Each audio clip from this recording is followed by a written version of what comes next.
تو فرمایا کہ تم کہہ دو مشرق مغرب ہر طرف شمال جنوب سب اللہ کا ہے، پوری زمین کائنات اللہ کی ہے، جس طرف بھی رخ کر کے نماز پڑھیں گے نماز ہو جائے گی، لیکن اللہ کا حکم ہے کہ خانہ کعبہ کی طرف رخ کریں، وہاں ٹھیک ہے اللہ کا حکم ماننا ہے، لیکن اب یہ حکم نہیں ہے کہ بندہ کوئی کہے کہ بھئی مشرق مغرب اللہ کی ہے، ہم لہٰذا ادھر سورج نکلنے مشرق کی طرف رخ کر کے نماز پڑھیں گے ہو جائے گی، ایسا نہیں ہے، کیونکہ اللہ کا حکم اس طرف کا ہے، ملت ابراہیم ہے، حضرت ابراہیم علیہ الصلوۃ والسلام کا خانہ کعبہ۔ آگے فرمائے وما جعلنا القبلۃ التي كنت عليها الا لنعلم من يتبع الرسول ممن ينقلب على عقبيه، اور نہیں مقرر کیا ہم نے قبلہ اس کو جس پر تو پہلے تھا، یعنی کعبہ، مگر اسی واسطے کہ معلوم کریں کون تابع رہے گا رسول کا اور کون پھر جائے گا الٹے پاؤں۔ اور البتہ یہ قبلہ ہے شاق دشوار، مگر ان لوگوں پر جن کو راہ دکھائی اللہ نے حکمت احکام کی، یعنی اللہ پاک نے یہ جو حکم دیا ہے خانہ کعبہ کی طرف رخ کرنے کا، اب اللہ پاک اس سے یہ دیکھنا چاہتے ہیں کہ کون ہے کہ جو اللہ کا حکم مانتا ہے اس طرف ہو جاتا ہے اور کون الٹے پاؤں پھر جاتا ہے، کون اللہ کی اور اللہ کے رسول کی تابع داری کرتا ہے۔ اور یہ البتہ مشکل دشوار ہے، مگر ان لوگوں پر مشکل دشوار نہیں جن لوگوں کو اللہ نے ہدایت دی ہے، جن لوگوں کو اللہ نے ہدایت دی ہے۔ پہلی آیت میں ان کا اعتراض نقل کر کے یوں جواب دیا گیا کہ شرق و غرب بلکہ تمام جہت سب خدا کی ہے، اس کو کسی خاص جہت سے خصوصیت نہیں، کیونکہ وہ مکان اور جہت سمت سے پاک ہے، وہ جس سمت کو چاہے قبلہ مقرر کر دے، ہمارا کام اطاعت کرنا ہے، ہمارا کام بات ماننا ہے، اتباع کرنا ہے۔ دوسری آیت میں مذکور ہے کہ قبلے کا بدلنا اس واسطے ہوا کہ ثابت اور متزلزل میں تمیز ہو جائے۔ پھر اس کے بعد غزوات اور سرایہ کا آغاز ہوا، یعنی وہ جنگیں جن میں حضور صلی اللہ علیہ وآلہ وسلم نے بنفس نفیس بذات خود تشریف لے گئے۔ اسی سال سلسلہ غزوات اور سرایہ شروع ہوتا ہے۔ محدثین اور اہل سیر کی اصطلاح میں غزوہ وہ لشکر ہے، غزوہ اس لشکر کو کہتے ہیں جس میں رسول اللہ صلی اللہ علیہ وسلم بذات خود شامل ہوں، اور اگر حضور بذات خود شامل نہ ہوں بلکہ اپنے صحابہ میں سے کسی کو دشمن کے مقابلے میں بھیج دیں سپہ سالار بنا کر، تو وہ لشکر سریہ کہلاتا ہے، سریہ کہلاتا ہے۔ غزوات تعداد میں 27 ہیں، غزوہ جن میں نبی پاک صلی اللہ علیہ وسلم بذات خود بنفس نفیس تشریف لے گئے ان کی تعداد 27 ہے، اور جو باقی ہے ان کی تعداد 47 ذکر کی گئی ہے، یعنی 47، جن میں سے 9 قتال وقوع میں آیا، اور وہ یہ ہیں جنگ بدر، جنگ احد اور خندق، جنگ قریظہ، جنگ خیبر، فتح مکہ، حنین اور طائف۔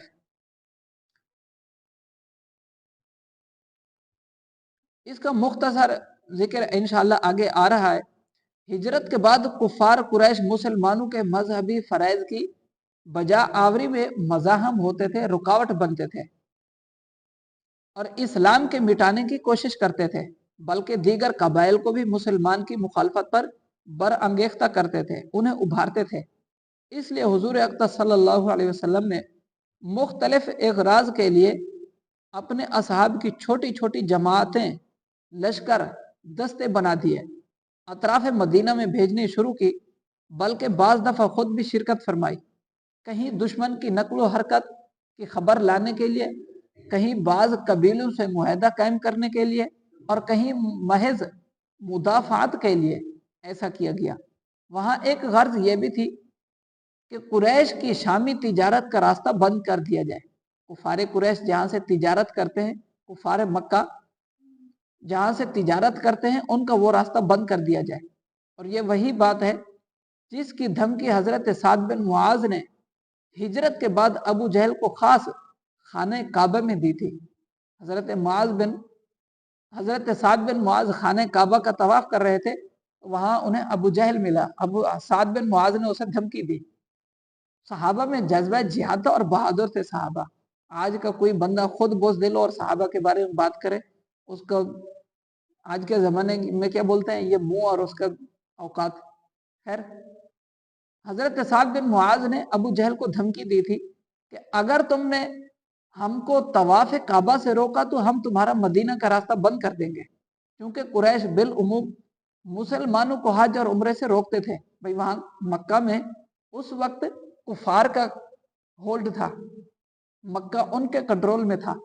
مسلمان وہاں سے ہجرت کر کے مدینہ میں آ گئے، اب کفار پیچھے رہ گئے. کفار جو بتوں کی عبادت کر سردار تھے، کیونکہ مکہ تو فتح بعد میں ہوا تھا، مکہ بعد میں فتح ہوا تھا، اس کی تفصیل آگے آ رہی ہے. تو اب جو بھی مسلمان وہاں حج کے لیے جاتا یا عمرے کے لیے جاتا تو کفار اس کو روکتے. اس لیے مجبوراً مسلمانوں کو ان کے تجارتی قافلوں کو روکنا پڑا تاکہ مذہبی مداخلت سے باز آ جائے. تم ہمارا راستہ روک رہے ہو، ہم تمہارا راستہ روکیں گے. تم ہمیں ادھر نہیں آنے دے رہے تو خبردار جو تم ادھر آئے تو. اچھا، پھر انہوں نے یہ کیا گیا. غزوہ ابا اسی سال کے ماہ سفر میں، اور غزوہ بوات وغیرہ بدر اولا ماہ ربیع الاول میں، اور غزوہ ذوالعشیرہ ماہ جمادی الاخری میں ہوا. ایک ہے جنگ بدر بڑی، اس سے پہلے ایک چھوٹی اور جنگ ہوئی تھی، اس کو جنگ بدر صغرا کہتے ہیں، چھوٹی جنگ ہے، وہ بھی اسی جگہ پر لڑی گئی تھی. اور ایک جنگ ہوئی جو پہلے چھوٹی جنگ ہوئی تھی، اس کی وجہ یہ تھی کہ ایک شخص مدینہ منورہ کے لوگوں کے اونٹ بھگا کر لے گیا تھا. مدینہ منورہ کے، یہ حدیث میں جو سیاہ ستہ کی حدیثیں ہیں، کتابیں ہیں، ان میں یہ واقعہ بہت تفصیل کے ساتھ ہے. پھر صحابی ان کے پیچھے بھاگے، اور بھی اس کی تفصیل ہے، وہ پھر انشاءاللہ کبھی. تو وہ شخص مسلمانوں کے مدینہ میں آیا تھا، جھوٹا کہہ رہا تھا کہ میں مسلمان ہونا چاہتا ہوں. نبی پاک کے پاس آیا، اور پھر وہ واپسی پر جاتے ہوئے یہاں سے مسلمانوں کے اونٹ وہ چر رہے تھے، بہر جہاں چرنے کی جگہ ہوتی ہے، تو وہاں سے وہ بھگا کر لے گیا، اونٹوں کو ہانک کے لے گیا. اور باقی 3 قافلہ قریش سے تعرض کے لیے تھے، مگر ان میں سے کسی سے بھی مقابلہ نہیں ہوا. یہ جو جنگیں گزری ہے پہلے چھوٹی چھوٹی، ان کے بارے میں بتایا گیا ہے. غزوہ ذوالعشیرہ کے بعد ماہ رجب میں حضرت صلی اللہ علیہ وسلم نے اپنے پھوپھی زاد بھائی حضرت عبداللہ بن جحش کو 8 یا بقول بعض 12 مہاجرین کی جماعت کے ساتھ نخل کی طرف روانہ کیا. وہ نخلا میں پہنچ کر قافلہ قریش کے منتظر رہے. ایک جگہ پر نبی پاک نے انہیں بھیجا، قریش کے آپ انتظار میں رہے، مگر قریش کے اونٹوں کا قافلہ جن پر وہ شراب اور چمڑا وغیرہ مال تجارت طائف سے لا رہے تھے، ان کے قریب اترا. اس قافلے میں عمرو بن حضرمی، عثمان بن عبداللہ بن مغیرہ اور اس کا بھائی نوفل بن عبداللہ، اور ابو جہل کے باپ حشام بن مغیرہ کا آزاد کردہ غلام حکم بن کیسان تھا. یہ سارے تھے. فریقین میں مقابلہ ہوا. مسلمان جو پہلے ان کا انتظار کر رہے تھے، ان کا، اور جو دوسرے لوگ آئے تھے کفار، ان کے درمیان کا وہ مقابلہ ہوا. اس میں حضرت واقد بن عبداللہ تمیمی نے ایک تیر سے عمرو بن حضرمی کا کام تمام کر دیا. عثمان بن عبداللہ اور حکم بن کیسان گرفتار ہوئے، جو کفار کے دوسرے لوگ تھے بڑے. وہ تجارتی ان کا ابھی مال آ رہا تھا، تو وہاں مسلمان پہلے ان کا راستہ روکنے کی وجہ بتا دی گئی کہ راستہ کیوں روکا جاتا تھا، کہ مسلمانوں کو یہ خانہ کعبہ میں نہیں آنے دیتے تھے، اور یہ مسلمان ان کا راستہ روکتے تھے. پھر ایسے میں چھوٹی موٹی جھڑپیں بھی ہو جاتی تھی. عثمان بن عبداللہ اور حکم بن کیسان گرفتار ہوئے اور باقی بھاگ گئے. ان کے جو باقی لوگ تھے کافروں کے، وہ بھاگ گئے. حضرت عبداللہ بن جحش دونوں قیدی اور مال غنیمت کو لے کر حضور اقدس صلی اللہ علیہ وسلم کی خدمت میں حاضر ہوئے. حضور صلی اللہ علیہ وسلم نے مال غنیمت تقسیم فرما دیا. حضرت حکم بن کیسان اسلام لائے، جو ان قیدیوں میں سے ایک شخص تھا، اور عثمان بن عبداللہ کو چھوڑ دیا گیا. وہ مکہ میں چلا گیا اور کفر پر مرا. اسی سال کے ماہ شعبان میں ماہ رمضان کے روزے فرض ہوئے. شعبان کے مہینے میں وحی نازل ہوئی اور حکم دیا گیا کہ اگلا مہینہ جو رمضان کا آ رہا ہے اس کے یکم سے آپ نے روزے رکھنے اس کا فرض کیا گیا. اور یہ ہجری کون سی چل رہی ہے؟ دوسری ہجری. نبی پاک مکہ سے مدینہ ہجرت فرما کے آئے دوسرے سال میں. آپ سے یہ کبھی سوال بھی ہو سکتا ہے، جو پڑھنے والے طالب علم ہیں ان سے کبھی سوال ہو سکتا ہے رمضان کے روزے کب فرض ہوئے، کس ہجری میں ہوئے. تو اس بات کو توجہ سے سنا کریں گے تو آپ کو یاد رہے گا کہ رمضان کے روزے کس ہجری میں فرض ہوئے تھے. 2 ہجری میں فرض ہوئے تھے. مہینہ کون سا تھا؟ شعبان کا مہینہ تھا. خیر، تو ماہ شعبان میں رمضان کے روزے فرض ہوئے. اور ماہ رمضان میں غزوہ بدر، جو بڑا غزوہ بدر ہے وہ پیش آیا. غزوہ بدر اس کی بڑی تفصیل ہے اور بہت ہی بہترین موضوع ہے اور تفصیل کے ساتھ ہے. وہ انشاءاللہ کل ہم شروع سے آخر تک غزوہ بدر تفصیل کے ساتھ سنیں گے. آپ نے عام طور پہ تو سنا ہوا ہوگا، یوں جنگ ہوئی، اللہ نے فرشتے بھیجے، یہ ہوا وہ. کل انشاءاللہ لفظ بلفظ تفصیل بتفصیل ہوگا. آپ شوق سے حاضر ہوں، شوق سے تشریف لائیں، سنیں اور اپنے دلوں میں جذبہ ایمان، جذبہ جہاد، شوق جہاد اور ایمان کے حلاوت میں مزید اضافہ فرمائیں، ایمان میں اضافہ فرمائیں. اللہ پاک سے دعا ہے اللہ پاک ہمیں عمل کی توفیق عطا فرمائے. آمین بجاہ نبی الامین صلی اللہ علیہ وآلہ.